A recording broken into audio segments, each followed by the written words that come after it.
Muy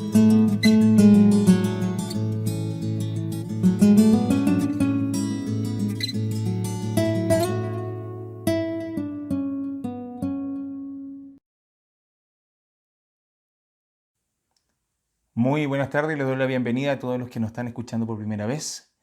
Bueno, venimos trabajando ya con las 12 lecciones, como les venía diciendo en las grabaciones pasadas.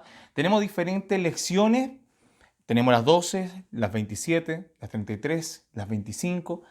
Y el día de hoy me ha tocado, obviamente, con la primera que les mencioné, las 12 lecciones. La lección pasada, la número 3, ocurre un problema. Hablábamos de todos estos problemas que el hombre empieza a enfrentar, que tiene que ver con el problema familiar, el problema económico, el problema social, el problema incluso el que tiene que ver con la economía y el tema de la sociedad y el ecológico. Todos estos problemas vienen porque el hombre queda separado de Dios. Todos estos problemas que están enfrentando hasta el día de hoy, las enfermedades que nosotros vemos como el coronavirus y otras enfermedades que en el mundo se están presentando, es por una sola situación, es que el hombre queda en este estado separado de Dios.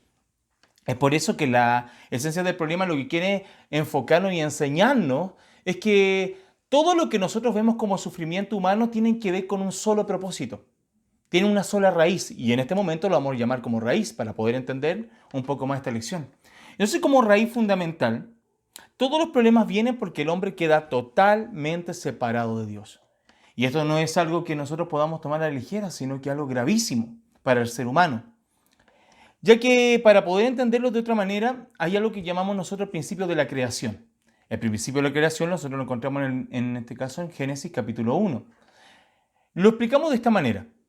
Dios establece leyes naturales, en las cuales no se pueden quebrantar si no hay consecuencias que el hombre, o en este caso, el que las quebranta tendrá que asumir. Por ejemplo, si yo tengo un árbol, el cual Dios estableció que estuviera en la tierra, yo al sacarlo, inmediatamente quebranto un principio fundamental para que ese árbol tenga vida. ¿Qué pasa si yo saco ese árbol de la tierra? Inmediatamente empieza a secarse al punto que muere. Inmediatamente también podemos mirar cuando Dios establece que los peces tienen que estar en el agua para que tengan vida. Uno saca un pez del agua e inmediatamente empieza a ahogarse al punto de morir. A eso nosotros llamamos el principio de la creación, el principio natural. De esta misma manera, Dios establece al hombre. Vamos a abrir nuestra Biblia en el libro de Génesis, capítulo 2, versículo 7, aparece este principio.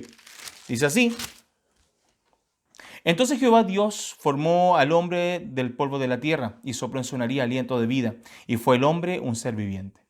Entonces lo que nos explica este pasaje es que Dios, cuando crea al hombre del polvo de la tierra, Él sopla aliento de vida. Este soplo el que hace que el hombre sea un ser viviente. Veíamos en las lecciones anteriores que esto tiene que ver con la misma persona, el Espíritu Santo, la presencia de Dios que moraba en el hombre. Entonces, para que el hombre sea reconocido como un ser viviente espiritual, tiene que morar el Espíritu Santo en él.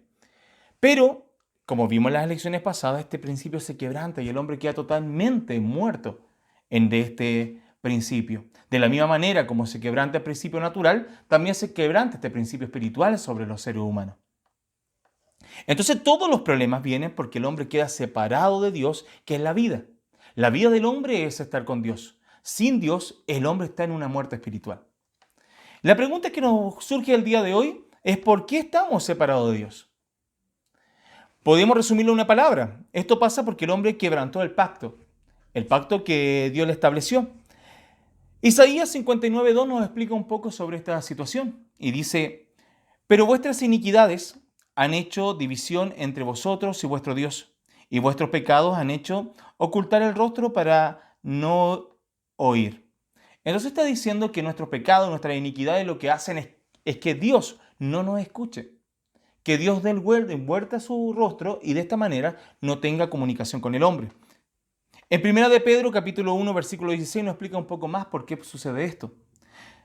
Pedro lo dice de esta manera citando el Antiguo Testamento. Dice: porque escrito está, sé santo porque yo soy santo. Entonces lo que estamos hablando es que este Dios es extremadamente santo. En él habita la santidad. Entonces, como tal, este Dios santo no puede cohabitar con un ser que no sea santo, sino que está totalmente sumergido en pecado. Esto empieza el principio de la separación. Esto hace que el hombre quede totalmente separado de Dios. En Génesis capítulo 2, versículos 16 y 17, vamos a ver que Dios establece, en este caso, el pacto para el hombre. Lo dice así. Y mandó Jehová Dios al hombre, diciendo, de todo árbol del huerto podrás comer, mas del árbol de la ciencia del bien y el mal no comerás, porque el día de que él comieres ciertamente morirás. Entonces, lo que podemos ver acá es que Dios le establece este pacto al hombre. Lo veíamos en la criatura bendecida, que esto era algo de gran honra, era la bendición, era la culminación de la bendición para el hombre. Es la forma que el hombre tenía para rendirle culto, obedeciendo este pacto y a la vez tener una relación íntima con Dios para todas las generaciones, porque el plan de Dios era que la imagen de Dios, en la cual Dios había creado perfecta, tuviera por toda la tierra. Pero el hombre quebranta este pacto. En Génesis capítulo 3, versículo 6 lo dice de esta manera. Y vio la mujer que el árbol era bueno para comer y que era agradable a los ojos, árbol codiciable para alcanzar sabiduría, y tomó de su fruto y comió. Y dio también a su marido, el cual comió así como ella.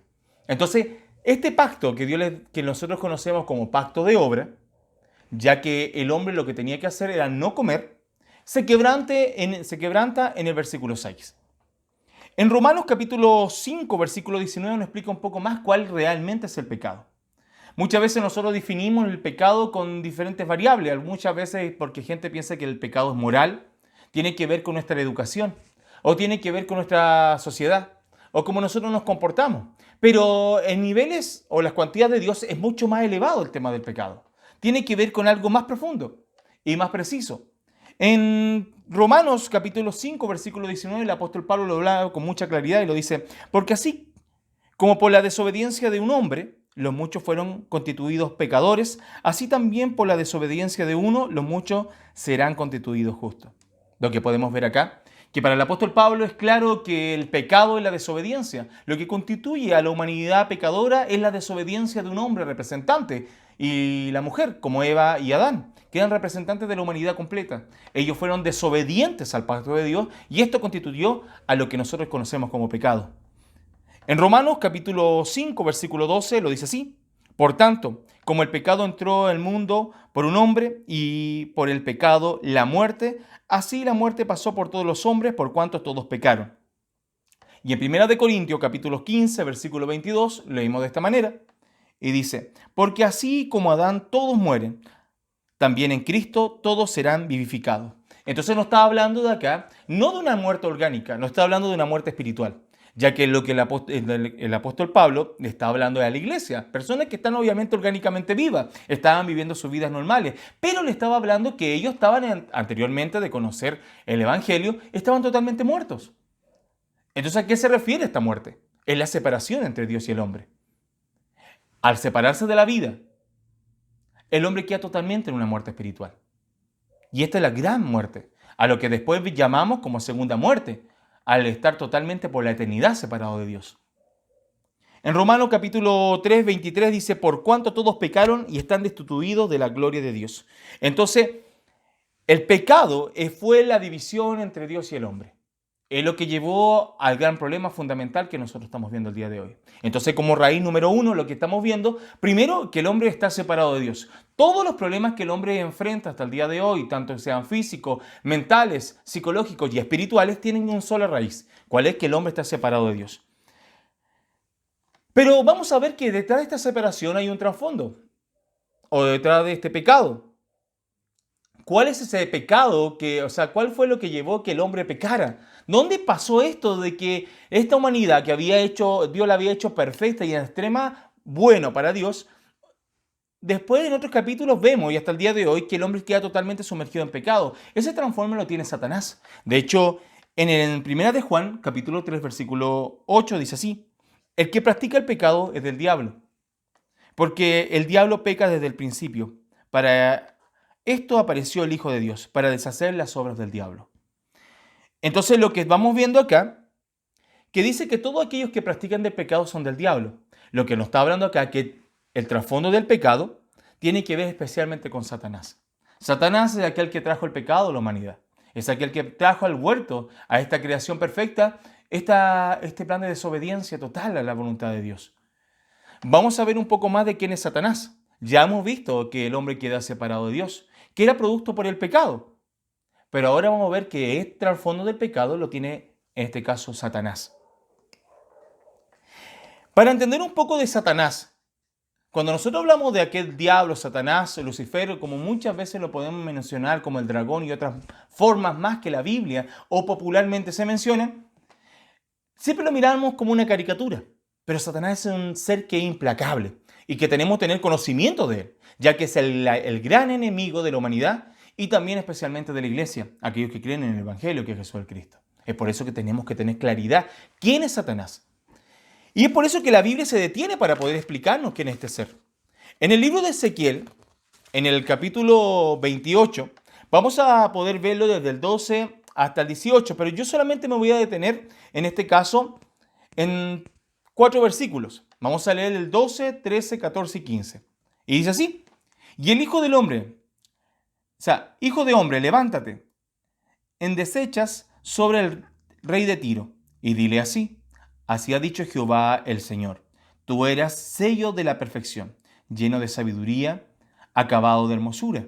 En el Edén, en el huerto de Dios anduviste, de toda piedra preciosa era tu vestidura, de cormerina, de topacio, de jaspe, crisólito, virilio, dionice, de zafiro, carbuncio, esmeralda, oro. Los primores de tus tamborines y flautas estuvieron preparados para ti en el día de tu creación. Tú, querubín grande, protector, yo te puse en el santo monte de Dios. Allí estuviste. En medio de las piedras de fuego te paseabas. Perfecto eras en todos tus caminos, desde el día que fuiste creado hasta que se halló maldad en ti. Entonces lo primero que nos muestra que Dios no crea a Satanás. Dios lo que crea es un ser perfecto. De hecho, el versículo 12 podemos resaltar cuando dice: tú eras el sello de la perfección, lleno de sabiduría y acabado de hermosura. Cuando habla del sello de la perfección no está hablando que era un ser perfecto como Dios, sino que está hablando que era perfecto para hacer la voluntad del cual Dios había creado. Y este era para ser un modelo a seguir para los seres celestiales. Era hermoso extremadamente este ser. De hecho, nos va mostrando un poco más que este ser incluso era alguien que tenía encargo de la alabanza, alguien que estaba preparado para esto. Dice en el versículo 13, los primores de tus tamboriles y las flautas estuvieron preparados para ti en el día de tu creación. Era alguien que tenía un cargo importante dentro de todo el regimiento celestial que tiene el Señor. En el versículo 14 también nos puede decir que este era un querubín grande. Dentro de las categorías de los querubines es alguien importante. No hay que mirar en menos a un ángel, ya que el Antiguo Testamento nos muestra que cada vez que los ángeles intervenían en la lucha a favor del pueblo de Israel, ellos acababan con pueblos completos. Eran seres totalmente poderosos. E incluso cuando nosotros vemos en el arca del pacto, vemos a 2 querubines que protegen en este caso la presencia de Dios. Eran seres que estaban totalmente y completamente siempre en la presencia de Dios. Podemos seguir viendo que en el versículo 15 dice: perfecto era en todos tus caminos. Entonces está hablando que toda la voluntad, todo lo que él se conducía era perfecto en todo. Pero ¿hasta dónde? ¿A dónde nosotros vemos que empieza ya esta transformación a Satanás? Dice: hasta que se halló en ti maldad. La pregunta es: ¿cuál es la maldad que se halló en Satanás? Es por eso que Isaías nos contesta esta gran pregunta que nos podemos hacer el día de hoy. Vamos a estar leyendo Isaías capítulo 14, versículo del 12 al 13. Pues yo los invito a que puedan seguir los otros versículos.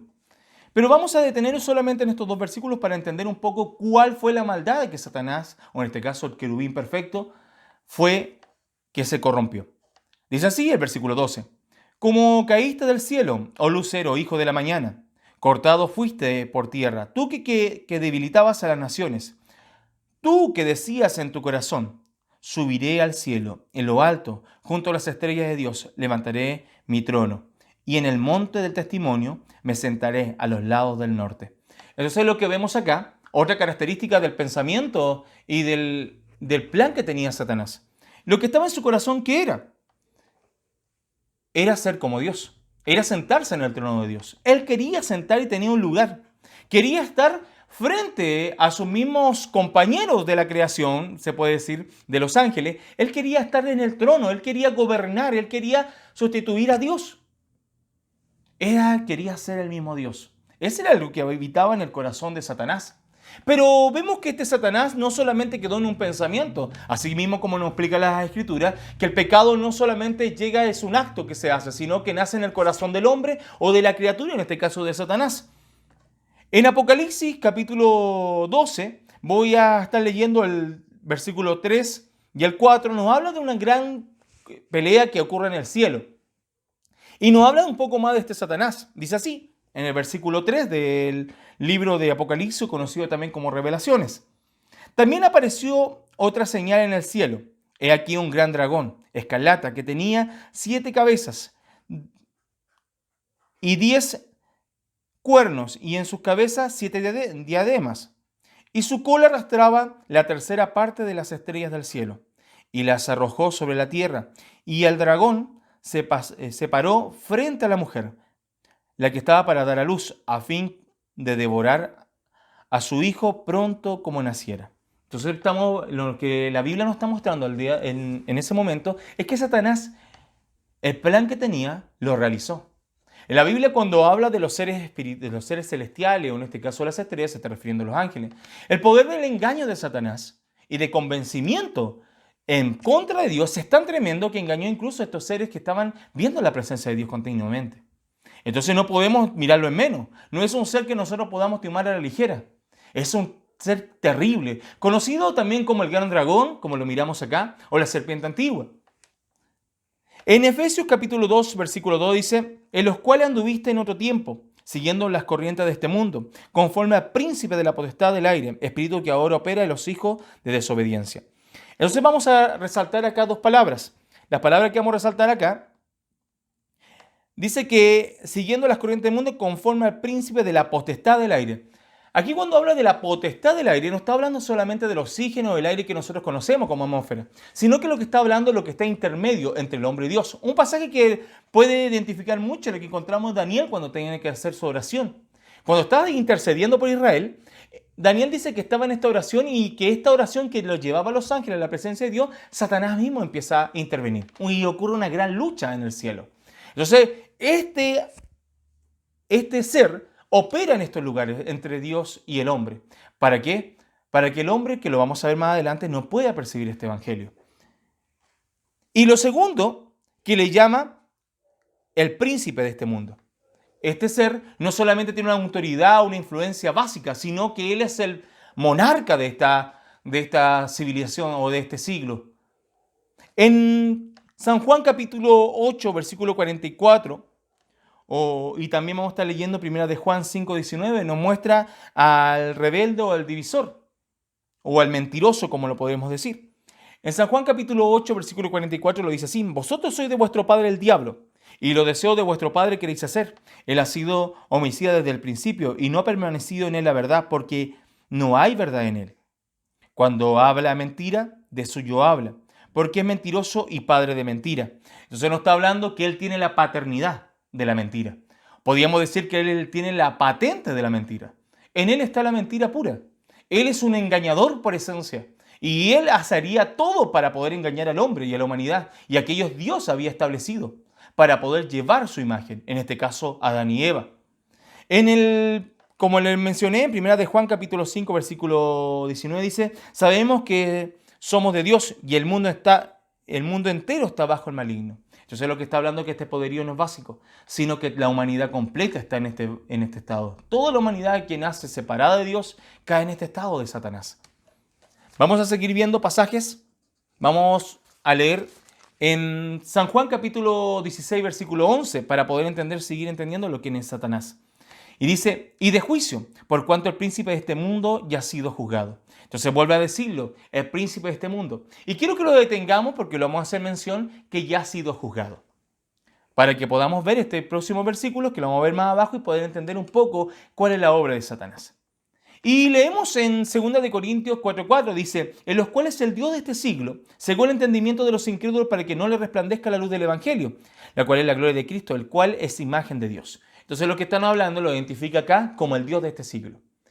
O como lo diría en otros pasajes, en este caso el apóstol Pablo lo habla, ¿cierto? En este caso que la misma idolatría es aquel que alimenta el vientre de aquellos que están separados de Dios.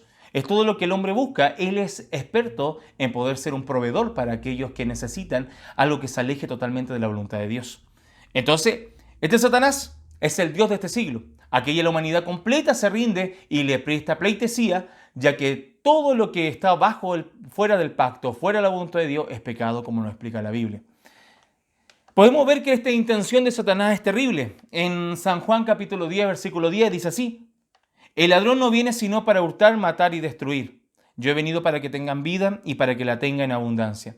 Entonces lo que está hablando lo identifica como este gran ladrón. ¿Ladrón por qué? Porque hurta. ¿Le hurtó a qué cosa al hombre? Le hurtó el pacto, la palabra, el plan de obediencia al hombre en el cual tenía que rendirle pleitesía a Dios por intermedio del pacto. Y esto llevó al hombre matarlo. Sabemos que la palabra matar, o en este caso muerto, tiene que ver con la separación de la vida, que es Dios, del hombre. Entonces el hombre queda separado, queda una muerte espiritual. Y esto lleva a la destrucción completa del hombre. Por eso dice destruir. El hombre queda totalmente destruido. No es que el hombre queda totalmente trizado o el hombre queda ennegrecido, sino que el hombre fuera de Dios está destruido. No le queda más que eso. Destrucción completa. Y en el capítulo 6 de Efesios, del versículo 10 hasta el 20, nos habla de que es tan implacable este Satanás, al punto que los seres humanos, o en este caso los que creen, tienen que estar completamente vestidos del Cristo. No habla características de la armadura de Dios que tienen que ver con el Evangelio. Tienen que ver con que Jesús el Cristo esté sobre o esté en el creyente.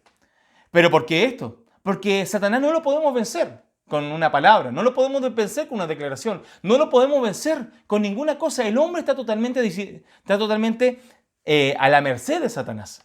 Y la única forma de poder defenderse, o en este caso, de poder resistir a los ataques constantemente que le hace a los creyentes por intermedio de estos dardos, es por lo único por el Evangelio. Entonces Satanás es un ser que necesitamos totalmente de Dios Todopoderoso para poder en este caso contrarrestar sus ataques.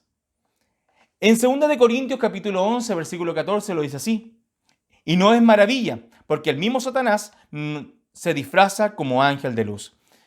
Otra característica que tiene Satanás, como yo lo venía mencionando, es que Satanás es un engañador. Él tiene la patente, como lo mencioné, del engaño. Pero no solamente de la mentira, sino incluso del disfraz. Uno de los pasajes que me llama mucho la atención cuando lo estudio es el pasaje o el libro de Job. Cuando nosotros vemos en el libro de Job, y está pasando Job por todo este problema que Dios le permitió, vemos que Job inmediatamente se acerca entre amigos. Estos amigos, vestidos de piedad, llevando supuestamente lo que nosotros conocemos como religión, le dan consejo a Job. E incluso hacen un juicio moral y ético y espiritual sobre Job. Y vemos que obviamente estaban totalmente errados y confundidos a lo que es la voluntad de Dios. Totalmente a lo que nosotros conocemos el Evangelio. Satanás estaba totalmente usando la vida de ellos. Otro pasaje, o en el mismo libro, podemos ver que incluso la esposa de Job, cuando ve Job que se pasa todas estas cosas, se le mueren los hijos, se le quema la casa y mueren todos sus animales, inmediatamente, ¿qué pasa con Job? Llega su mujer y le dice: ahora maldice a Dios y muérete. Entonces esa misma mujer que le entraba amor, que le daba cariño, que le dio todos estos hijos de bendición, y que este Job, que estaba todos los días, decía que daba en este caso ofrenda y hacía sacrificio por su hijo, en un momento llegó y la usó Satanás para decir que maldigan a Dios. Entonces vemos que este Satanás es alguien que es implacable. De hecho, en el Antiguo Testamento constantemente vemos que hay falsos maestros o falsos, en este caso profetas, que ocupa Satanás para engañar al pueblo. Es implacable este Satanás. Y en el Nuevo Testamento, un pasaje que muchas veces nos llama la atención es en Mateo capítulo 16. Después de que Pedro hace esta gran declaración del Evangelio, cuando dice que tú eres el Cristo, el Hijo del Dios viviente, y Jesús lo reconoce, que esta era una revelación directamente del Padre, que es donde Dios iba a establecer los fundamentos de la iglesia sobre esa declaración que Jesús es el Cristo.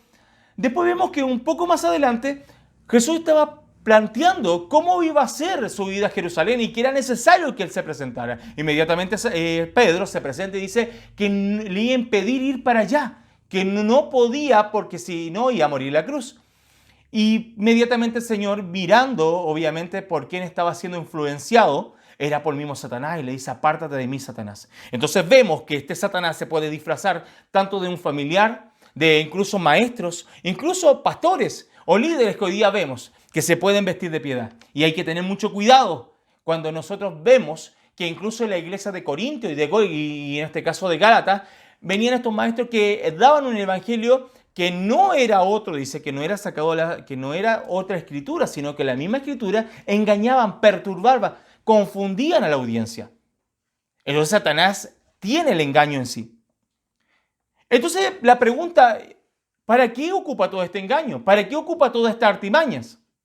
¿Se acuerdan que yo les dije que teníamos que resaltar un versículo que se encontraba en Juan, capítulo 16, versículo 11, lo voy a volver a leer, dice, y de juicio por cuanto el príncipe de este mundo ya ha sido juzgado.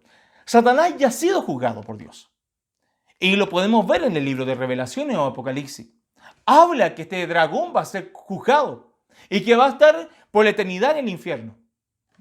Para que nosotros también podamos entender, el infierno no es el reinado de Satanás, sino el lugar de castigo de Satanás, su demonio y aquellos que no creen en el Evangelio. Es algo terrible. Entonces, como ya ha sido juzgado, tiene que venir el gran juez. Para que esto ocurra, tiene que venir el Señor. Para que realmente el juicio de Dios se pueda ser válido o pueda ser ya efectivo.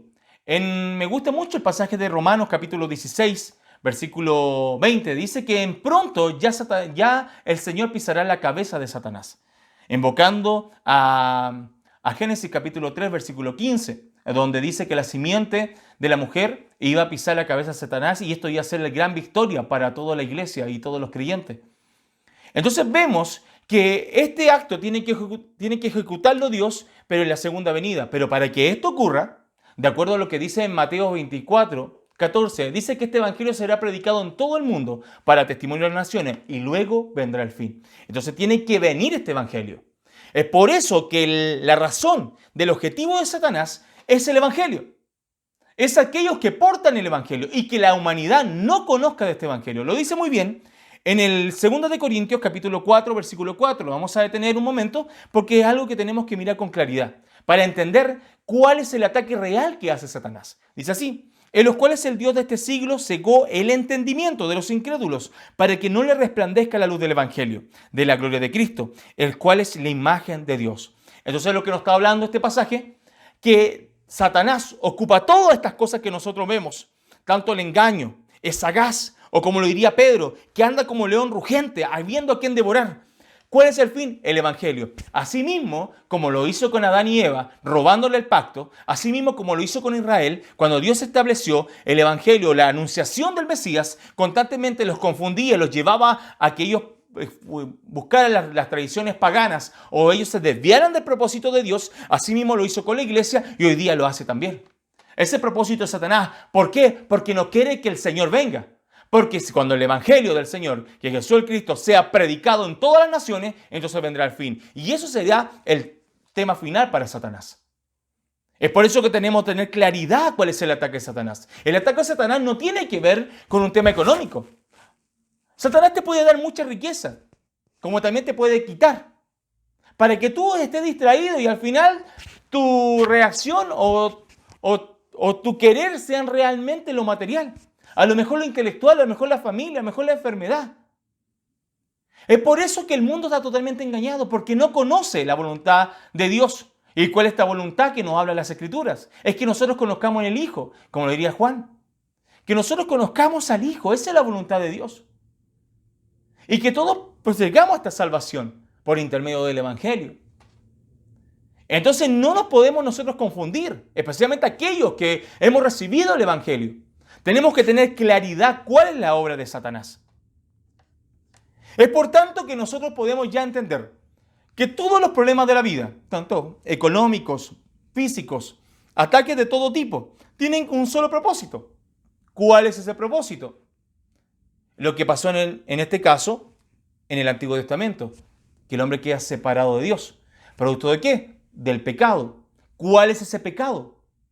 No obedecer al pacto. Hoy día conocemos el pacto. ¿Cuál es el pacto? El Evangelio es el nuevo pacto. Si nosotros no estamos bajo el Evangelio y no conocemos este Evangelio, es la tarea de Satanás se haya cumplido. Así lo hizo con Corintios y así lo hizo con Gálatas. Y así las iglesias que nosotros podemos ver de Apocalipsis fueron totalmente destruidas espiritualmente. Porque puede haber una iglesia que a lo mejor esté físicamente con construcciones hermosas, pero a lo mejor está destruida totalmente. Porque la obra de Satanás la ha hecho, ya que ellos están totalmente nublados y desconocidos el Evangelio de Dios, que nos habla en las Escrituras. Y tercero, toda esta obra la tiene Satanás. ¿Por qué decimos que ese es el problema fundamental? Porque tú podrás mejorar a lo mejor tu actitud. Si tú eres una persona que dice malas palabras, simplemente las deja de hacer. Hay personas que yo conozco muchas personas que bebían o fumaban o se drogaban y hoy en día lo dejan de hacer y no necesariamente son creyentes. Son personas que simplemente con un poco de voluntad lo pudieron hacer. Pero lo que nunca va a poder hacer el hombre es sacarse el pecado que tiene encima y la influencia de Satanás y mucho menos acercarse a Dios. De hecho, en Romanos capítulo 1, 2 y 3, los tres primeros capítulos hablan sobre esto, de la separación de Dios. Y en el versículo 9 del capítulo 3 hacia adelante, especialmente una palabra que dice, en este caso Pablo, dice que no hay ni siquiera un justo. El problema es que no hay ningún justo, es que nadie puede ver a Dios, porque solamente los justos verán a Dios. Este es un gran problema. Es por eso que necesitamos del Evangelio. Por tanto, la esencia del problema, como les dije, es del hombre. Primeramente, que tiene que ver con Satanás, por la influencia de Satanás. Esto lo vemos en la primera vez que pasó este suceso, en Génesis capítulo 3, versículo 1, dice así. Pero la serpiente era astuta más que todos los animales del campo que Jehová había hecho, la cual dijo a la mujer, con que Dios ha dicho, no comáis de todo árbol del huerto. Inmediatamente Satanás, vestido como lo hablamos, disfrazado, en este caso una serpiente astuta. Es muy particular que el mismo Adán tenía que estar sobre la creación y un animal que era supuestamente que estaba bajo, en este caso, el dominio del hombre, sea que confunda al hombre. Esto vemos que así puede perturbar Satanás a la humanidad. Y en este caso ataca al hombre. En el libro de Apocalipsis, capítulo 12, versículo 9, nos dice que este dragón y esta serpiente antigua es Satanás. Este es el mismo Satanás. Y por influencia de Satanás, el hombre peca. Esto lo vemos en Génesis capítulo 3, versículo 6. Aquí vemos el acto mismo del pecado. Y vio la mujer que el árbol era bueno para comer y que era agradable a los ojos, árbol codiciable para alcanzar la sabiduría, y tomó de su fruto y comió. Y dio también a su marido, el cual comió así como ella. Entonces el acto del pecado tiene que ver con la desobediencia a la palabra de Dios, como lo mencionamos en el principio de esta predicación. Y en Génesis capítulo 3, versículo 23, viene el gran problema para la humanidad. Producto de Satanás, entra el pecado y el pecado llevó a la separación.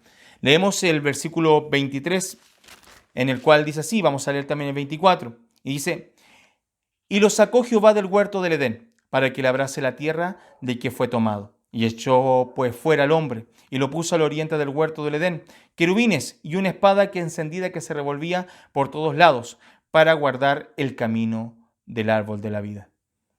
Entonces aquí vemos que el hombre no solamente queda en un estado espiritual separado de Dios, sino que también se materializa, al punto que del lugar donde Dios tenía comunión con el hombre, que es el Edén, el hombre sale de ahí, queda totalmente el lugar donde Dios sacó la tierra en la cual fue tomada.